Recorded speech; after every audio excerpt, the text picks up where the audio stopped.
लालू जी राजनीति के ऐसे चाणक्य हैं जो लगातार जिन बातों को बोलते हैं, जो बातें कहते हैं, निश्चित रूप से वह बात होता है पार्टी के लिए और गठबंधन के लिए। उन्होंने जो बातें कही हैं तो निश्चित रूप से पार्टी को विचार करना चाहिए।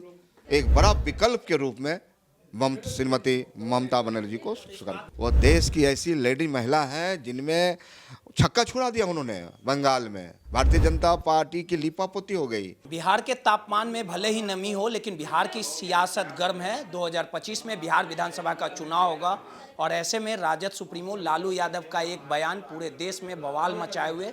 लालू यादव ने सीधे तौर पे कहा है कि इंडिया गठबंधन की लीड ममता बनर्जी के हाथों में दे दिया जाए। हमारे साथ बात करने के लिए आरजेडी के विधायक रणविजय साहू जी हैं। साहू जी, जिस प्रकार से इंडिया गठबंधन की लीड राहुल गांधी के हाथों में थी, लेकिन 2025 में बिहार विधानसभा का चुनाव है, लेकिन लालू यादव ने कहा कि ममता बनर्जी इसके लिए सटीक रहेगी। आखिर क्या कारण रहा कि कांग्रेस से आप लोग का जो रिश्ता है वो खराब होते जा रहा है? नहीं, देखिए बिहार में एक महागठबंधन परिवार का समन्वय है, जिसके नेता माननीय नेता प्रतिपक्ष तेजस्वी प्रसाद यादव हैं और अभिभावक माननीय लालू प्रसाद जी। तो लालू जी राजनीति के ऐसे चाणक्य हैं जो लगातार जिन बातों को बोलते हैं, जो बातें कहते हैं, निश्चित रूप से वह बात होता है पार्टी के लिए और गठबंधन के लिए। उन्होंने जो बातें कही हैं तो निश्चित रूप से पार्टी को विचार करना चाहिए।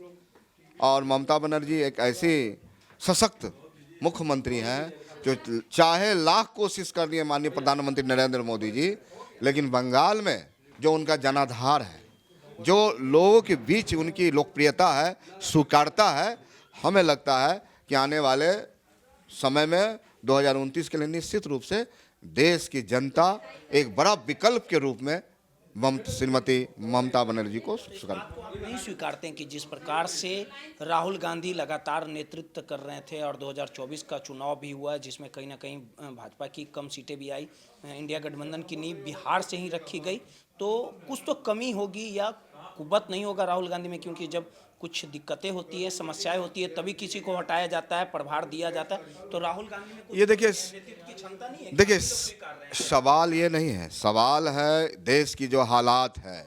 माननीय प्रधानमंत्री जी देश को जिस दिशा में ले जाना चाहते हैं, ममता बनर्जी ने एक बड़ी लकीर खींचने का काम किया है और एक महिला के रूप में जो ने अर्श से फर्श तक जो राजनीति का दिशा तय की है, दूरी तय की है, तो निश्चित रूप से हमारे राहुल गांधी साहब भी जो पार्टी को उन्होंने जोड़ा है, अभी भारत जोड़ो अभियान, हजारों किलोमीटर पैदल यात्रा की है, इससे कोई इनकार नहीं कर सकता है। लेकिन माननीय राष्ट्रीय अध्यक्ष जी ने अगर इन बातों को की है तो कांग्रेस को भी इन बातों की समीक्षा करनी चाहिए। जिस प्रकार से रणविजय साहू जी 2029 के लिए, 2025 के लिए या भाजपा को रोकने के लिए आप सबसे सटीक ताकतवर किसे मानते हैं, राहुल गांधी की ममता बनर्जी? किसमें सबसे ज्यादा वो हिम्मत है, वो बात है?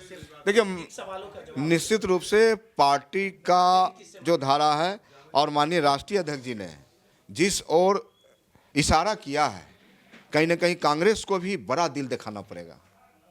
और जिस वो बात है, वो देश की ऐसी लेडी महिला है जिनमें छक्का छुड़ा दिया उन्होंने। बंगाल में भारतीय जनता पार्टी की लीपापोती हो गई, तो साबित करता है कि ममता बनर्जी उस ग्राउंड से निकली हैं, उस जनाधार से निकली हैं कि देश का नेतृत्व उनको मिलना चाहिए। और आने वाला समय में प्रधानमंत्री नरेंद्र मोदी को अगर कोई व्यक्ति जवाब दे सकता है तो ममता बनर्जी जी। सीधे तौर पे आरजेडी के विधायक रणविजय साहू जी थे और जिस प्रकार से आरजेडी के सुप्रीमो लालू यादव ने इंडिया गठबंधन को लीड करने की बात ममता बनर्जी के हाथों में देना चाहिए, साफ तौर पे आरजेडी का कहना है कि ममता बनर्जी में वो बात है जो भाजपा को रोक सकती है और उन्होंने जो लकीर खींचा है उसे कहीं ना कहीं मिटाने के लिए भाजपा को सोचना पड़ेगा। अब देखने वाली बात होगी कि इस पूरे बयान के बाद इंडिया गठबंधन की लीड वाकई में ममता बनर्जी के हाथों में दी जाएगी और इसमें कांग्रेस का अगला कदम क्या होगा, यह आने वाला समय ही बताएगा। सहयोगी अनिल के साथ रोहित यादव, दर्श न्यूज, पटना।